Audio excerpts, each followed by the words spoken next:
Ya, pertama tegas ya, itu merupakan pengkhianatan terhadap reformasi, gitu kan. Karena reformasi kita waktu itu memandatkan bahwa memang masyarakat sebagai pemilik kedaulatan, dialah kemudian berhak untuk menentukan secara langsung pemimpinnya. Bahwa kemungkinan sistem ini terlalu mahal. Sekali milih anggota DPRD, sekali milih, ya sudah, DPRD itulah yang milih gubernur, milih bupati. Wacana pilkada yang akan dikembalikan ke tangan DPRD kembali mengemuka setelah Presiden Prabowo menyuarakan tentang tidak efisiennya pelaksanaan pilkada yang menguras anggaran negara. Memang iya Pak, Kabinet Gemuk juga bikin anggaran negara boncos loh Pak. Selain itu, masalah ongkos politik yang mahal yang dikeluarkan para kontestan juga menjadi keluhan utama. Padahal besarnya modal justru ditentukan oleh para elit. Cie, mau ngakalin rakyat ya? Ada aja idenya para elit pejabat-pejabat ini koar-koar mau mensejahterakan rakyat. Tapi ujung-ujungnya hanya kepentingan untuk berkuasa lebih lama. Heran.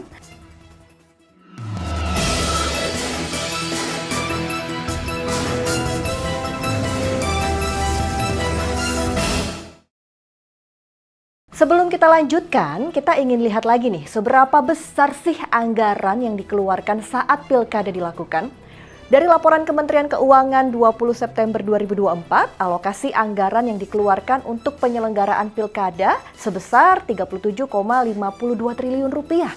Sementara dana hibah daerah untuk KPUD sebesar 28,7 triliun rupiah sesuai dengan yang dilaporkan oleh Ketua KPU RI Muhammad Afifuddin pada 28 Oktober 2024 lalu. Jadi kalau di total anggaran penyelenggaraan pilkada ini jumlahnya mencapai 66,22 triliun rupiah. Wow, ya memang besar sih ya. Tapi kalau nggak ada transparansi dan sanksi, mau biayanya kecil sekalipun juga nggak ngaruh alias omon-omon. Sejumlah pihak bereaksi dengan wacana ini. Wakil Ketua Komisi 2 DPR RI Dede Yusuf menyebut bakal menampung terlebih dahulu masukan-masukan dari berbagai pihak soal usulan gubernur dipilih oleh DPRD karena perlu merubah undang-undang pemilu dan mengikuti otonomi daerahnya sendiri. Selain itu, pihaknya akan melihat sejauh mana peran provinsi dalam hal ini, kepala daerah sebagai perpanjangan tangan pemerintah pusat. Nah ini nih yang disampaikan oleh Dede Yusuf. Jadi saat ini sekarang masih berubah wacana. Bebas-bebas saja. Kalau saya menyarankan kita kumpulkan masukan naskah akademik dari berbagai stakeholder. Jadi bukan hanya dari sudut pandang politik saja.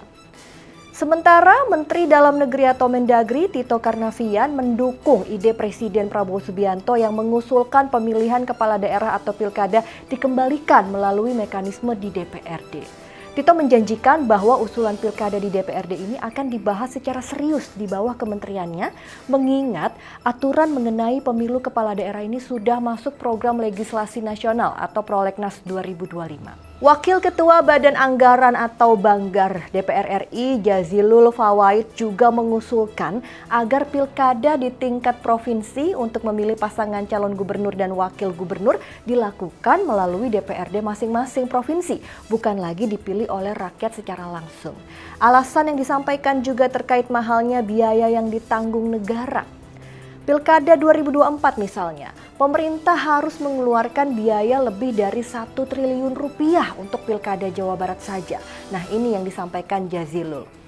Itu bukan anggaran yang kecil. Kalau yang 1 triliun rupiah itu diberikan ke salah satu kabupaten di salah satu provinsi, di NTT misalnya, itu bisa membuat ekonomi bangkit. Cie, beneran ini mau mikirin rakyat. Soalnya kita semua wajib curiga ya kawan inilah. Kalau elit pejabat ini ramai-ramai mendukung kebijakan yang tidak populer bagi rakyat, pasti ada apa-apanya nih. Coba kita tanya dulu nih, apa komentar publik soal wacana ini? Apa iya pilkada yang dipilih oleh DPRD-nya ini lebih menguntungkan rakyat dibanding dengan pilkada langsung?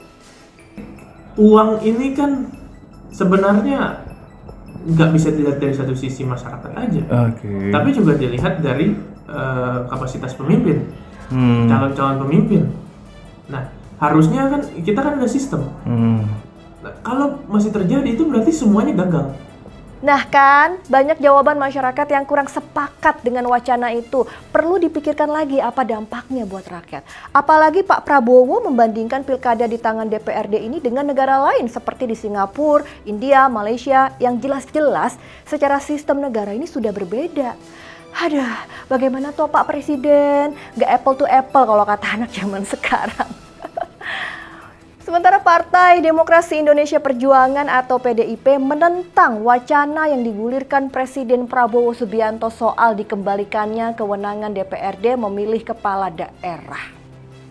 Soal biaya mahal, pilkada berbiaya mahal, itu karena hilangnya moral, etika, dan keserakahan yang ingin mengangkahi peraturan dan perundang-undangan. Itu yang membuat biaya mahal. Jadi jangan hanya menyalahkan rakyat biaya mahal, karena yang menyaburkan uang itu kan memang dari elit politik sendiri. Meski belum dibacakan di internal partai, Ketua DPP PDIP Ganjar Pranowo juga merespon hal serupa. Menurutnya kehendak rakyat justru lebih terwakili melalui pilkada langsung yang berlaku saat ini. Yang seharusnya diubah adalah komitmen menyelenggarakan pesta demokrasi yang jujur dan adil, karena mau sistem apapun yang akan dipakai, kalau masing-masing dari pemangku kepentingan tidak mau ikut aturan atau penegak aturannya lemah, maka hasilnya akan jadi buruk. Jadi selama ini banyak bohongnya ya Pak ya, banyak gak adilnya ya Pak ya. Sampai-sampai partai Bapak juga koar-koar soal parcok yang katanya ikut cawe-cawe di pilkada. Tapi terlepas dari tudingan itu, Pak Ganjar lupa ya, 10 tahun lalu partai Bapak loh yang berkuasa. Direktur Eksekutif Lingkar Madani, Ray Rangkuti juga menyoroti sikap sejumlah partai politik yang ramai-ramai mendorong agar wacana kepala daerah kembali dipilih DPRD segera direalisasikan. Sikap ini menunjukkan adanya keinginan dari elit parpol yang menginginkan adanya mekanisme sentralisasi ala Orde Baru. Hehehe, Bang Ray bisa saja sarkasnya. Orde Baru bangkit lagi nih Bang, demokrasi kita jadi mundur dong. Kedaulatan bukan di tangan rakyat lagi dong Bang. Wah, gimana nih Bang?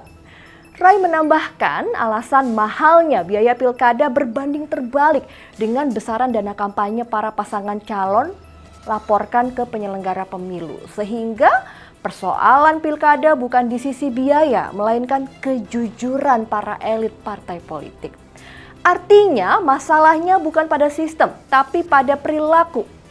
Paslon dikejar keinginan untuk menang bukan karena ingin ada kompetisi yang jujur dan adil. Karena menghalalkan segala cara, suara diduga dibeli, serangan fajar, penyelenggara disuap. Jadi masalahnya bukan pada biaya yang mahal, tapi pada tata kelola dan moralitas partai dalam mengusung paslon. Pemilihan kepala daerah secara langsung sudah dilaksanakan sejak tahun 2005 setelah disahkan Undang-Undang Nomor 32 Tahun 2004 tentang pemerintah daerah. Artinya ini menjadi cikal bakal pilkada langsung yang masih sah sampai saat ini. 10 tahun yang lalu atau tahun 2014, DPR pernah menginisiasi dan dilakukan voting saat paripurna jika pilkada dipilih oleh DPRD yang termaktub dalam Undang-Undang Nomor 22 Tahun 2014 tentang pemilihan gubernur, bupati, dan wali kota dan kemudian disahkan juga oleh Presiden.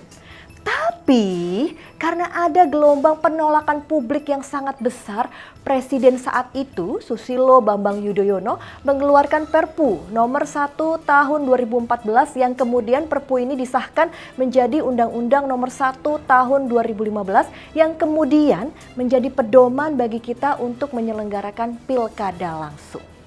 Saya Restu Wulandari pamit dan jangan lupa untuk like, comment, share, dan nyalakan notifikasinya untuk mendapatkan informasi seru dan menarik di inilah.com. Sampai jumpa dan wassalamualaikum warahmatullahi wabarakatuh.